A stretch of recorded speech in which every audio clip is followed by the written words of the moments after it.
It's past 9 on Your Women Radio, WFM 91.7. My name is Esther Alaribe, and you're welcome on Panorama. Feels so good to be back here on the radio after being away for a while. I feel so excited to be back here, having to discuss topical issues with ladies from different geopolitical zones. And trust me, it is always the place to be. So what are you waiting for? Do well to join us. Listen live at the website www.wfm917.com. Download the mobile app to listen live, WFM 917, and you can find us across all social media platforms at WFM 917. Once again, my name is Esther Alaribe, and you're welcome on Panorama on Women Radio 91.7. Joining me this morning, I'm going to be speaking to Buki Femi Ajala. Good morning, Buki. How are you doing today? Good morning. To hear your sweet voice. Yes. We go talk this matter. I know, right? I know. You're welcome back. Nice to have you. And of course, Chinyere and Chinyere's co-host. Of course, I know. No doubt at all. I can go to bed comfortably knowing that my colleagues have it covered. We just miss you, but we don't miss you, Sha. I know.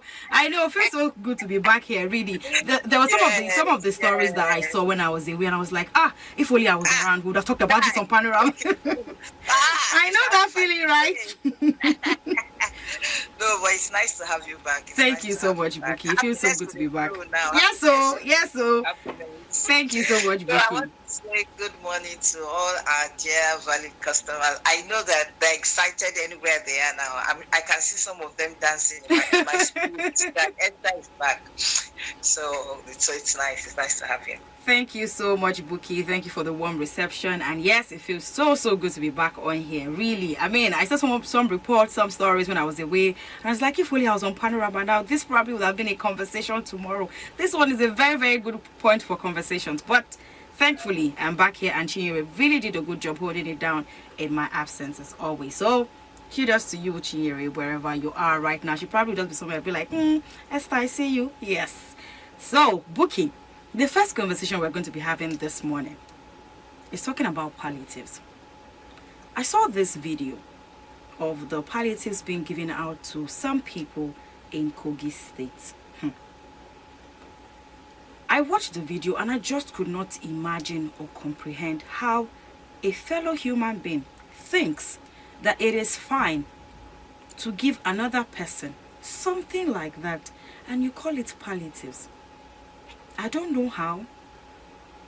In as much as we get to hear the huge sum of money being allocated to palliatives and what have you coming from the federal government, it will definitely go to the state, then the local government, before we know what is being given out to what.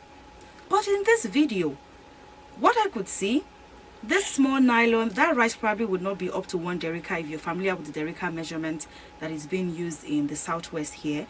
Then 1,000 naira alongside the rice, and I'm just wondering, what would that do? A family of 4 cannot eat that rice twice. Then we're having to say that we're giving people palliatives. Really, people would go to queue under the sun for hours just to collect that.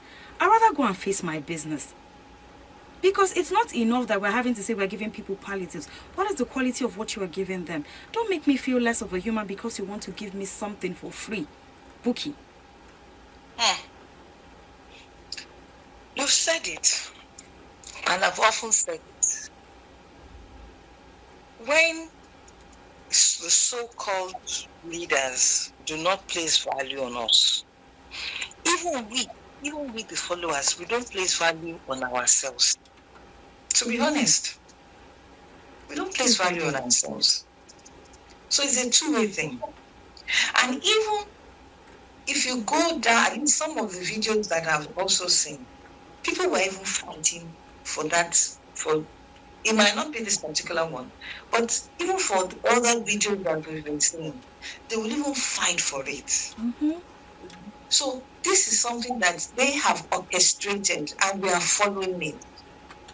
It's more like, okay, at least this meal, let me eat it for just afternoon or night, which is not palliative.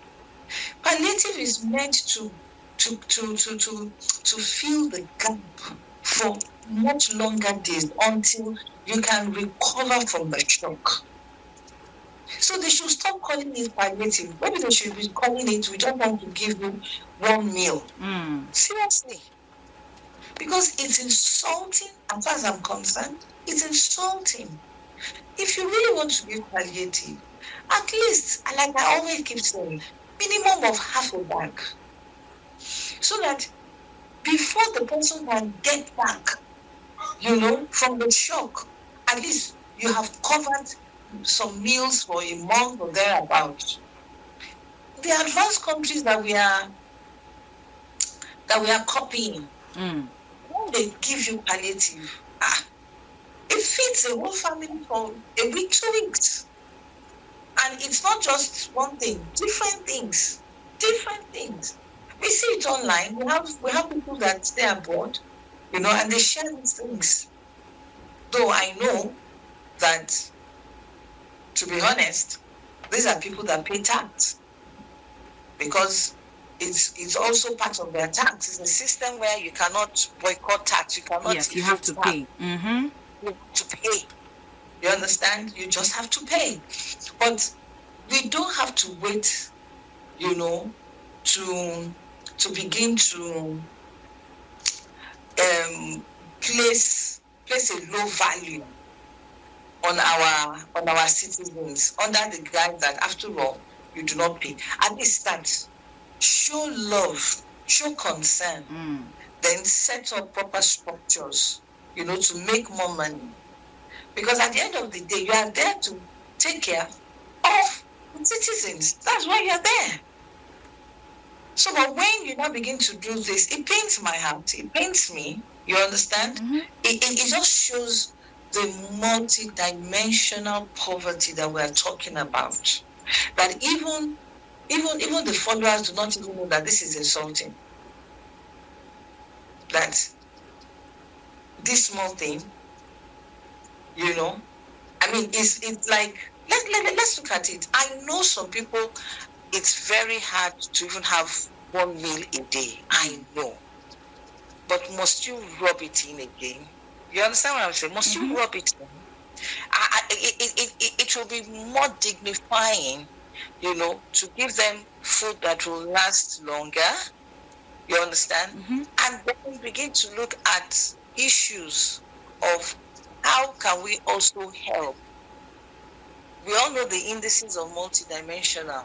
What are you doing concerning education? So I read somewhere that they are talking about alternative ways of reaching out in terms of education, But look at these things. That's why you are in government, not to insult us. Buki, I recall when this conversation of palliative to be given out just started.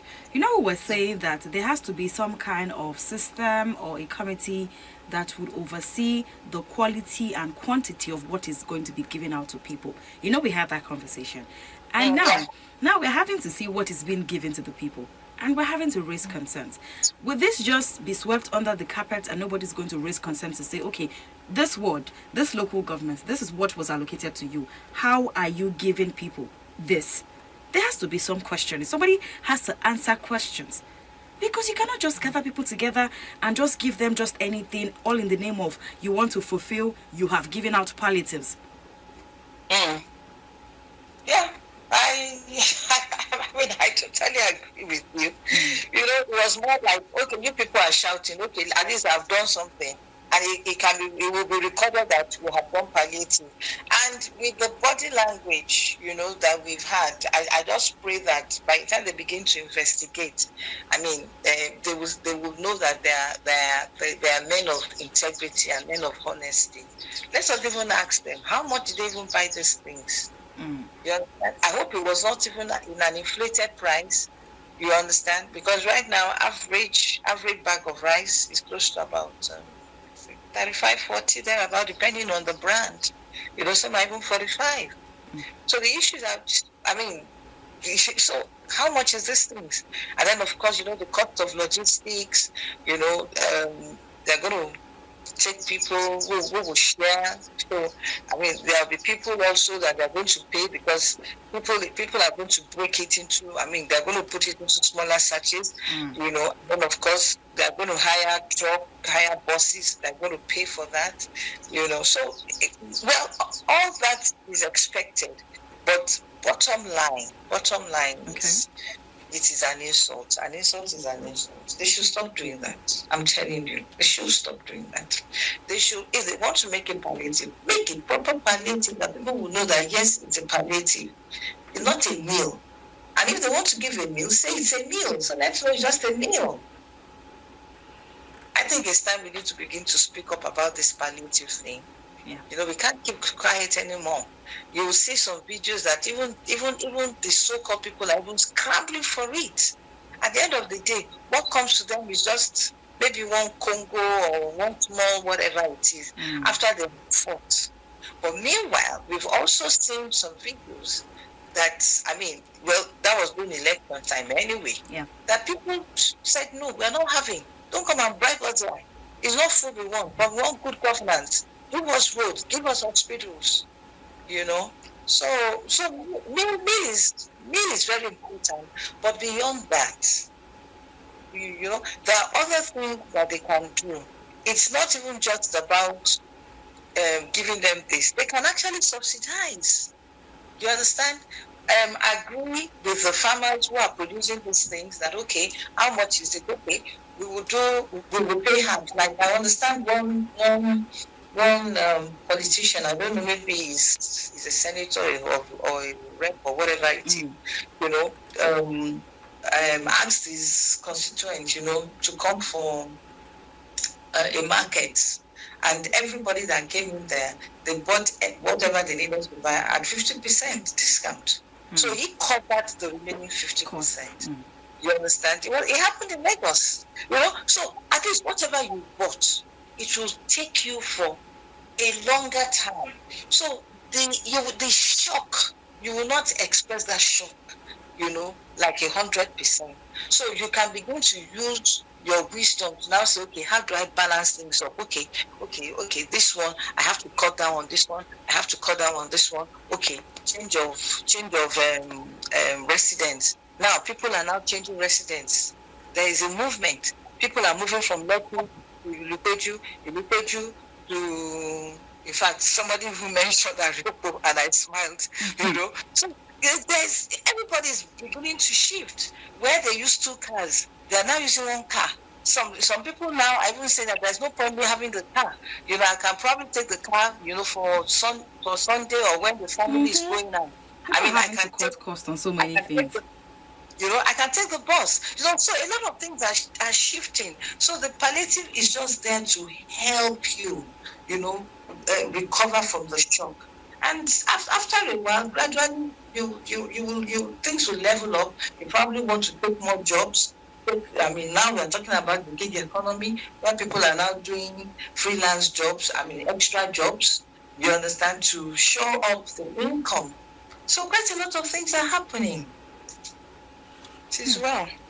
Yes, thank you so much, Buki, for lending your voice to this one. I really hope that there's going to be some kind of change. Somebody's going to come out to tell us what exactly should have been given out to the people, and also get to probe this quantity of food that has been given to residents in Kogi State.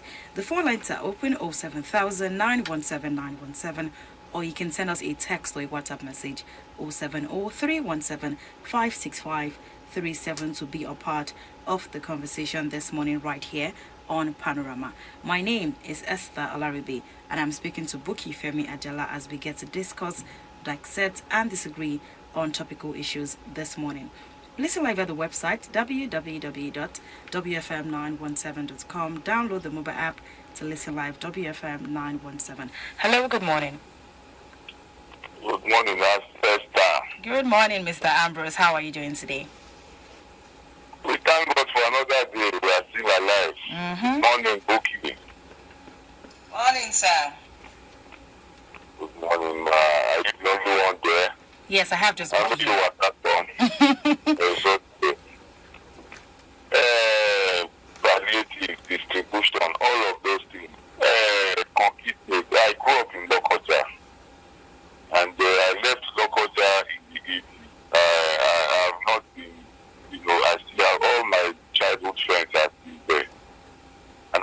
tell you, Governor Yaya was the youngest governor, but the worst in the whole of the federation. So when you say worst, what are the criteria that you're using to look at this? He was not paying salary, so I have friends who work in local government. In fact, the local government is worst off. The ministries, he was not paying salaries. When the elections are coming, he was very violent. Very violent. And you see how he became the governor. He's supposed to be thanking God. You don't know how some people are so, hurting. Talking about palliative, for me, okay, even if you give me one bag of rice, how long is it going to sustain my family? A bag of rice is not enough in my house in a month. Talk less of you want to give people 5 kg, 10 kg, and you say it will go a long way. It does not hold any water. The palliatives that Nigerians want is the refineries to work. It was NEPA. When I was young, my parents used to send me money through postal order. Can you imagine that? They will put postal order in money. They will go to post office. You will claim it. It's the same post office that will now give you the value of your money. There is money order. There is postal order. We go to hospitals. I schooled in the same Kogi state. You go to the hospital, they will treat you for free. These are the palliatives that Nigeria want. Do you know that as I'm talking to you now, in some areas, a derica of rice is already 1,000 naira. 10 bucket of gari is 1.5. There is nothing that. In fact, the way Nigerians are eating, they put their ear. I'm surprised. I don't know how Nigerians are surviving. People are just having money. I'm telling you, salary has not been increased. Whether it's because of the bribe and wounded that the workers are collecting, I don't know. I was discussing with the worker recently in Lagos. He said, "Wow, lost strike. If you want to be share, you can imagine with 30,000 naira. Eh? Is it how we are going to continue? And these people, they have so much to play with. All right. The naira is supposed to be $1. One naira is supposed to be $1. We are buying it now for 1,000 naira. And these politicians, we are there defending them. Some people who call on radio, where after they call, you call them one-on-one, they will tell you they are not eating. How can I be deceiving myself? These people, they should stop all this joke. They should go and fix our refineries. If our president told us that he is prepared for this job, I want him to succeed. Things are not going well. All right, Ambrose. Thank you so much for your comments this morning. I'm sure that you're speaking the minds of other Nigerians as well this morning. Buki, you want to react to what Ambrose has said?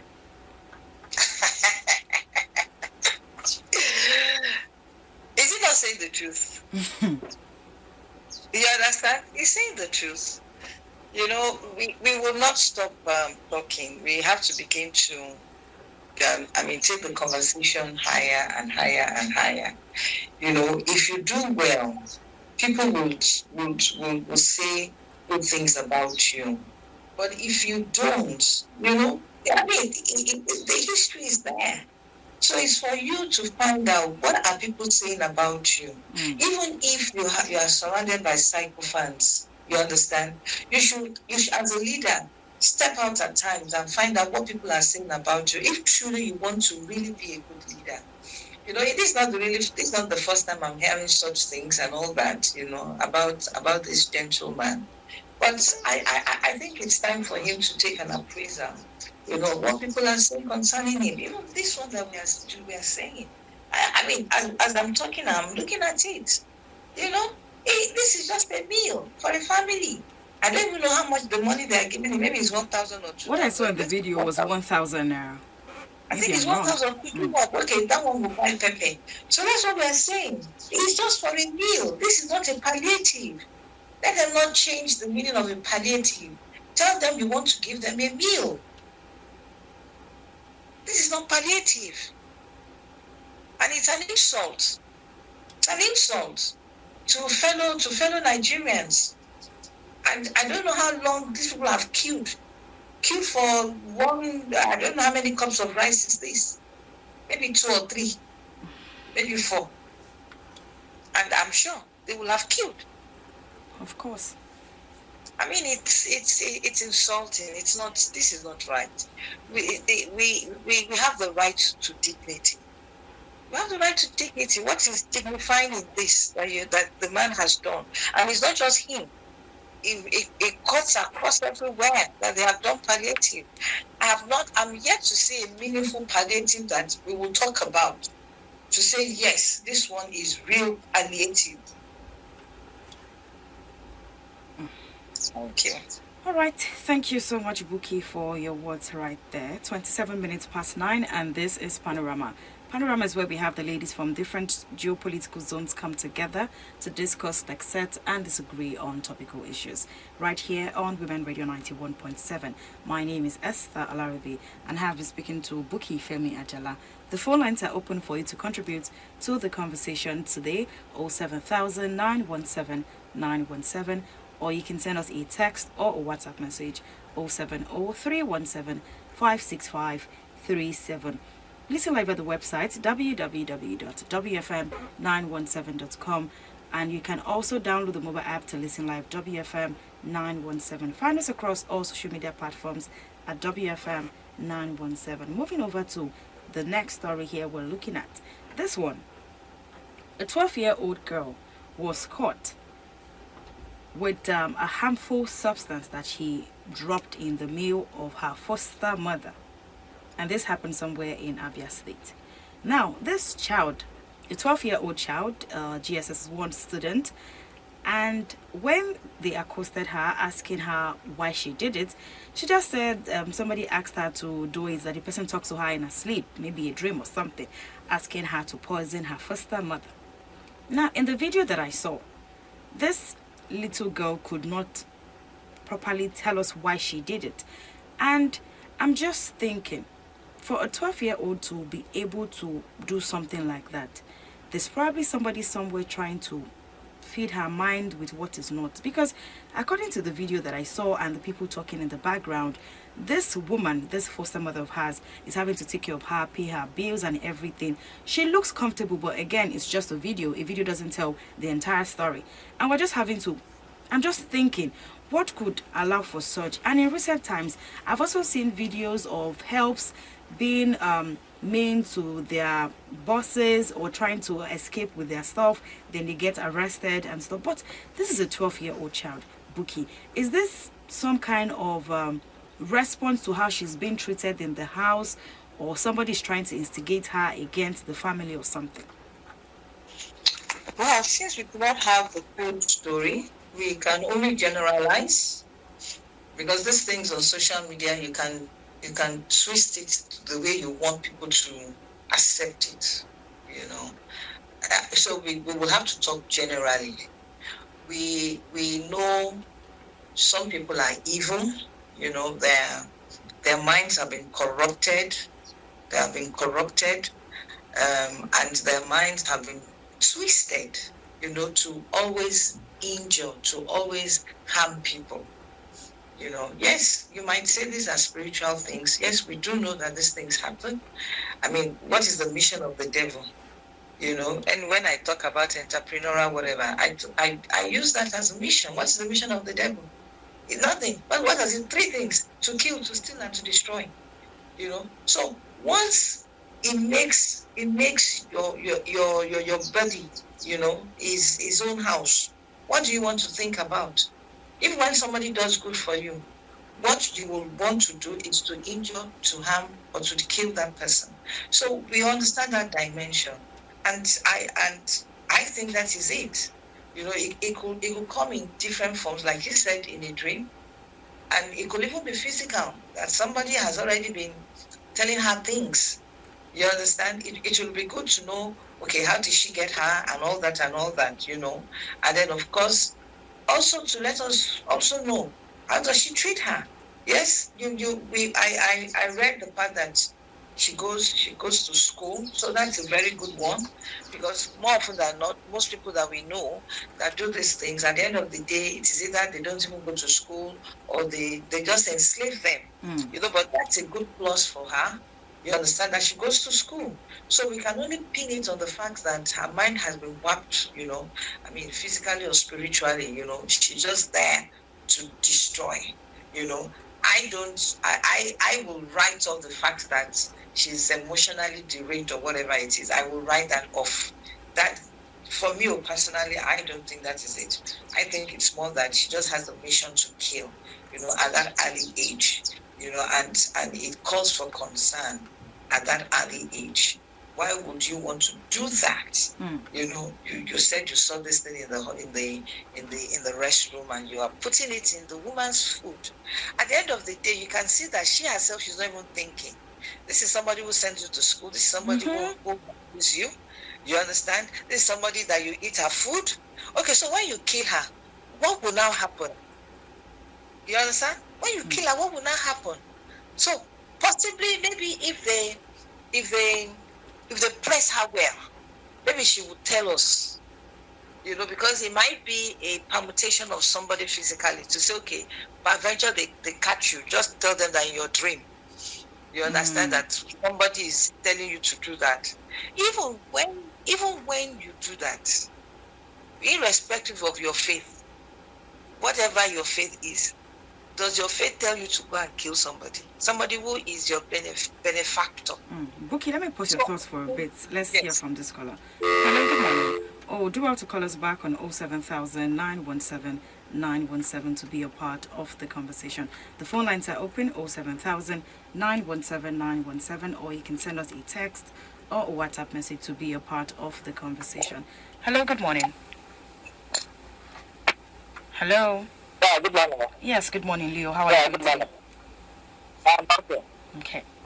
So, about the palliative, I don't know what they are palliating, because all these things just to confuse Nigerians, but they are not doing anything. Forget how much are you going to give the people? How many bags of rice? How many penters of rice? What we need is, we need good roads. We need electricity. We need let the refinery be working. If it is possible, let all the states have their own refinery so that everything will be available everywhere. So it can be maybe sharing half bag of oil, one bag of oil. We are not a beggar in Nigeria. We are not begging. That's the attitude of making people to be begging. Is very bad. Because they are pushing people to begin to beg anyhow. Because they know how to use to. Hello, Leo. Oh, all right, I see. Do have to call us back on 07000 917 917. Buki, so talking about the story we're talking about is on one side. Leo is having to talk about the whole palliative thing is insignificant at this point in time. That we should be talking about infrastructure and ensuring that the economy and everything that will make the environment conducive for people to thrive in their businesses and what have you, that should be the focus, and not having to give out palliatives that will not change anything in the long term. Yeah, I agree with him, but not 100%. Okay. I would prefer the immediate, that is the palliative we are talking about. Because suddenly you just announced, it was even a month before, the June. By budget, not everybody understands the implication of the budget. But hey, by June, no more subsidy. So people will have forecasted that, yes, a lot of things will jump and all that. But even this one, you even did it a month before. Yes, we understand you said there was no money and blah, blah, blah. You understand? So, but at that time, there were some people, even if his own kind of people could wade through it. You understand? Though they say there's no medium class, but to be honest, there are some people that could wade through it. But we also know some people that could not, because even as at that time, some people were struggling to even eat 1 meal a day. Even to go to work, they will have to trek. So we are talking about what can you do for such people, immediately for them to absorb the shock. But money, what are we doing medium? So we are looking at short term, medium, and long term. So from medium to long term we're talking about this refinery because it's not something you wake up and say, yeah, do the refinery today. You understand? So, but that is where we are going, where we have our refineries working, where we have all our industries coming back, we talked about GSK recently moving out because why? The FX issue is a big problem for them. They can't cope. So they are also looking at their own business model, and that is what all other industries also did. They cannot cope, so they are moving out. That okay, if you want our product, okay, you the third man, the agent that they have recruited will import it, and then you will pay for it. You understand? So the medium term is also to begin, even between the short and the medium term, is to begin to look at, okay, how can we ensure that prices of food are affordable, relatively affordable. Yes, I know he rolled out some policies on release seeds, release fertilizer, and things like that. Yes, but then let us be sure that these things are executable. There is proper implementation, not that it favors some people, and it did not favor some people, right? Then, of course, we also have to look at things like road and transportation, because that is what gobs a whole lot of money. When you look at somebody's salary, from food, next is transport, and then, of course, you're talking about education. So in between short and medium, we need to look at that. Then, of course, on the long run, we would love, to use fuel that is processed there. We have, God blessed us with these resources. So why are we sending our raw materials out, for processed?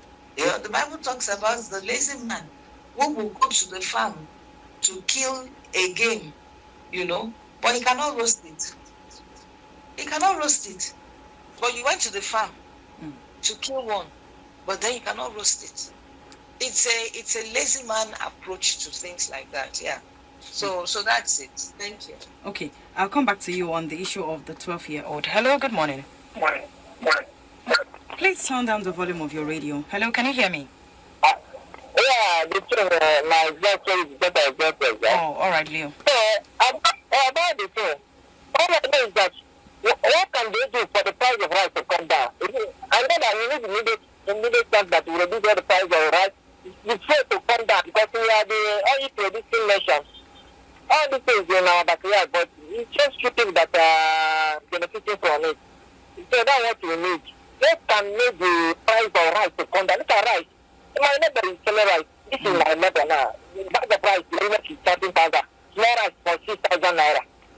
And the rice I usually buy, maybe, I used to purchase 7,000 naira, 8,000 naira, and short. Is okay. And I could remember when I know about dollar. I could remember $1 was maybe about 75 naira, 65 naira. Before everything just due to the bad leadership, everything continues to jump up until 1,050 naira now. So naira cannot buy anything again. Let them do something so that in the economy, the dollar country will come down so that naira can the benefit of naira will arise. The value of naira will arise.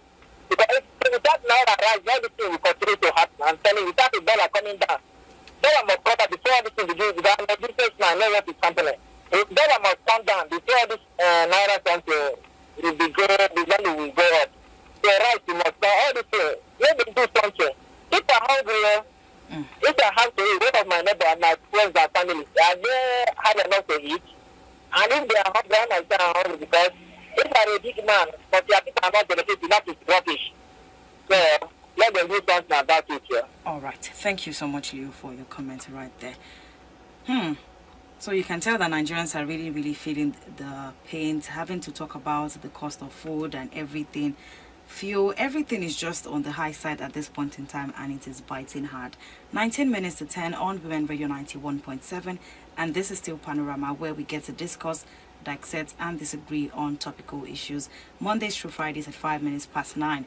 My name is Esther Laribene. I still have Buki Femi Angela with me. Now, Buki, going back to the issue of the 12-year-old, probably there's somebody who's been talking to her, feeding her with different information, so she just gets to, they get to use her as a bait to get the foster mother and the family. It could just be this.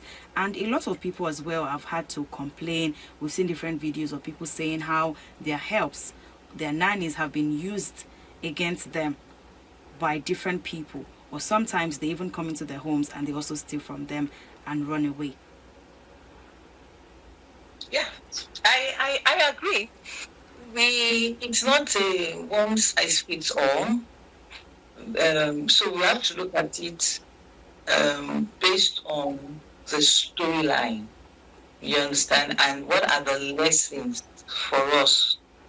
You know, I also come from the angle, that in all what we do, even when we want to help, we need the direction of God. I'm telling you, because the world we live in is evil. Wicked people are everywhere, and it's only God you need, to help you be able to know that this one is evil, and it's an issue of observation. You do what you need to do, be good to that person, and just trust God that God will keep you. I want to believe that this woman has received the mercies of God. How come she did not even eat it? Because I don't think I read that part in the story, that she was exposed. So I can deduce that she's a good woman, but somebody just, the devil and his agents just want to use this girl. And she also allowed herself to be used, because you should know you're not supposed to kill. At that age, at the age of 12, I know you have not assumed the age of responsibility. But hey, at the age of 12, you should know. Now, I think they asked her if she wants to eat it, that she should eat it. And she said no. Mm-hmm. So she knows. She knows what she has done is bad. Now, of course, she has to go to the remand home. And I only hope that they'll be able to correct her there, and change her perception and let her learn that even when somebody is asking you to do evil, you should say you are not going to do evil. If you know God, you understand whatever faith you are. Yes, I will always talk about the Bible because, that is what I know, So, and it's so clear that, if you love God, you will love people. You won't want to injure people, So I rejoice with this woman that she did not die, I rejoice with her. But what is the way forward? I've talked about we getting closer to God now because the days are evil. That's the truth. Prayers. Prayers. God will pray even before you bring somebody into the home. That's the truth. That is where we are now. And then, of course, observation. You've got to observe. Your intuition must be very high. If you are not comfortable with this person you brought to the house, please return the person. But above all, let's be good to them. Let's be kind to everybody, because God loves people who are good to poor people, and He is always there to watch your back. Thank you.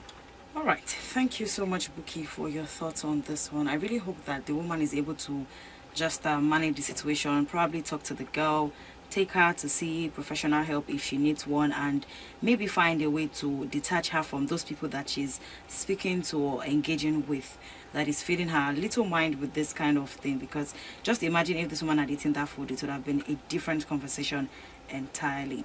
So, Buki, before we wrap up the conversation this morning, the conversation about the a doctor who operated on the 12-year-old boy who took out his small intestine. Now the conversation has escalated and is actually getting the attention that it deserves for justice to be served. Now the Lagos State House of Assembly has revealed that as part of its findings on the circumstances that led to the disappearance of the late child's small intestine, that the doctor who operated on this boy was not a qualified doctor.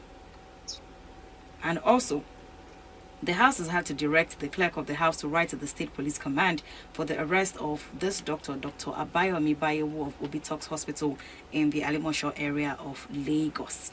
So, This conversation has been on for a while, and I'm glad that the Lagos state government is having to step in into it. And this doctor also is having to say that he's not a surgeon. He only relied on his experience as a medical doctor, even though he was not qualified to carry out this. So this was done until the point where they had to take the guy to the Lagos State Teaching Hospital before they found out that his small intestine was gone. Like, how do you take someone's life for with levity, and you just do anything even when you know you are not qualified for it, Buki? And now we're having to see different investigations on this issue, Buki. Okay, so I'm glad that this is coming up, and I will want to lend my voice to it. Though it might sound contradictory, but it's good. But that's the truth. This story is one-sided. I know this doctor very well. Very, very well. When we were in Palliative that day, he was a family doctor, well qualified. This is a doctor that every year he still goes for what do you call it? I don't know what they call it in the medical whatever. This improvement whatever thing. I cannot count how many surgeries this man has done. I can't count. This is an hospital that, people should just go and investigate. Because when that story broke out, I didn't even get to know until probably maybe one of the days that we talked about it, or I just saw it. And I called him. I said, waiting, what's happening? And he narrated the story to me. And at the end of the day, that's why I said this story is one-sided. They did not talk about the cases in lawsuit. The thing that took the boy to his own hospital, right? He sorted it out through surgery. And after about 2 months or thereabout, there was another complication.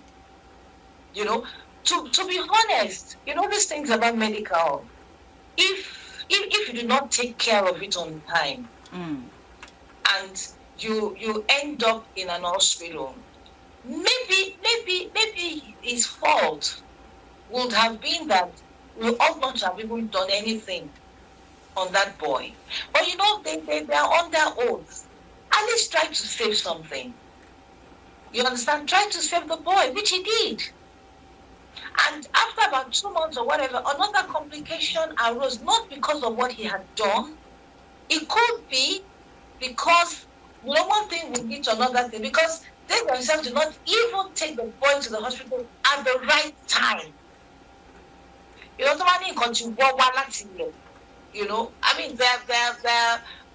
are issues. And then, of course, they now took this boy to lawsuit. From what he told me, for a whole day, they did not even attend to this boy. So, we didn't get that part of the report, and that's why I said it's one-sided. Maybe because I know this person. Well, you understand, for years. No doubt, there might be some mistakes. But I also know that this is somebody that when they want to do major whatever, it's not just him alone. So I wouldn't know why it was just one. But you see, I'm getting to know quite a lot of things now on social media, and that is why I also like to always say that we don't know the full story. And I keep saying that thing because you will only report the one that is tweaked. It's good for us to know the whole story about it. And that's why I also refer to that in the girl. We don't know the full story because people will just go online, social media, and couch the one that would make the ear of people tingle. Let us also get the other reports from lawsuit. When the boy got to lawsuit, what did they do? Let them also go through it. But to say that this man is not qualified, no, he's qualified. I know that. I'm not talking of, this is something that I know for 30 years thereabout now. You understand? I don't use because I'm no longer in Abuja, but when we are there, everybody knows we talk to hospital.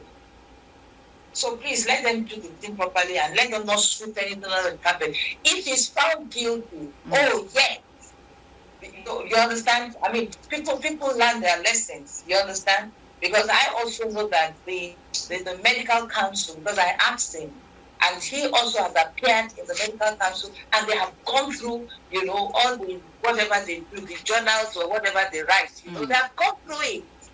You understand? So let them not sweep anything under the carpet. If truly at the end of the day, the medical council says that, oh, you boycotted this part or whatever it is, whatever needs to be done, yes, it needs to be done. Let's be open about that. But not that somebody's fault somewhere because it's government. You now hide it under somebody else. No, we should not allow that. So let's demand for the full job, for the full report. And let us even know what happened, even from, because it was too late. And the man tried to save the situation. But I mean, like I said, we get to know the full story. But I mean, I will say this is qualified. So the story that is unqualified is wrong on social media. It pains me. Pains me. Well, thank you so much, Buki, for your contribution to this conversation. We'll just, ongoing conversations, investigations are going on it. So, however this plays out, it's going to be made public. To the family of the young boy, yeah. It's really, really painful. It's a sorry sight. We commiserate with her. It's a pity. Yeah. Thank you. Thank you so much, Buki, for being on the program this morning. Do have a good day. All right, and it's a wrap on Panorama this morning, and we've had to talk about different conversations from the palliatives being given out in Kogi State to residents and how it looked, and also we've also had to look at the 12-year-old girl who tried to poison her foster mother, why her actions and what could have been the reason, and also we looked at the last story, the case of a 12-year-old whose small intestine was removed, and the ongoing investigations into the issue. It's been an amazing time on Panorama today. Do well to join us again tomorrow at 9:05 as we get to discuss, dissect, and disagree on topical issues. My name is Esther Alaribi. Up next is Radio Doctor with Chinyere Timothy Crown. Good morning. WFM 91.7.